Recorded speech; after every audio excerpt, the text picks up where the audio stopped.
നമ്മുടെ സംസ്ഥാനത്ത് വളരെ ചെറിയ തോതിലാണെങ്കിലും കോവിഡ് കേസുകൾ റിപ്പോർട്ട് ചെയ്യുന്നുണ്ട്. ആശങ്കപ്പെടേണ്ട സാഹചര്യമായിട്ടില്ല.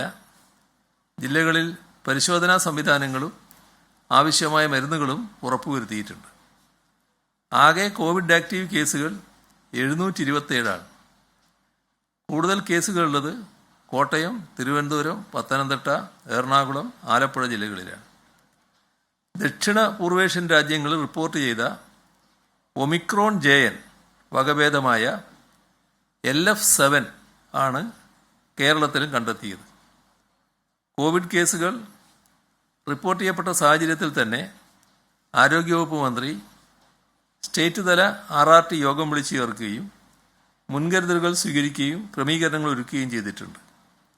ജില്ലകളുടെ യോഗവും വിളിച്ച് സംസ്ഥാനത്തിൻ്റെ പൊതുസ്ഥിതി വിലയിരുത്തിയിട്ടുണ്ട്. ഇവിടെ ശ്രദ്ധിക്കേണ്ട കാര്യം, ജലദോഷം, തൊണ്ടവേദന, ചുമ, ശ്വാസതടസ്സം തുടങ്ങിയ രോഗലക്ഷണങ്ങൾ ഉള്ളവർ നിർബന്ധമായും മാസ്ക് ധരിക്കേണ്ടതുണ്ട്. പ്രായമായവരും ഗർഭിണികളും ഗുരുതര രോഗമുള്ളവരും പൊതുയിടങ്ങളിലും യാത്രകളിലും മാസ്ക് ധരിക്കുന്നത് അഭികാമ്യമാണ്.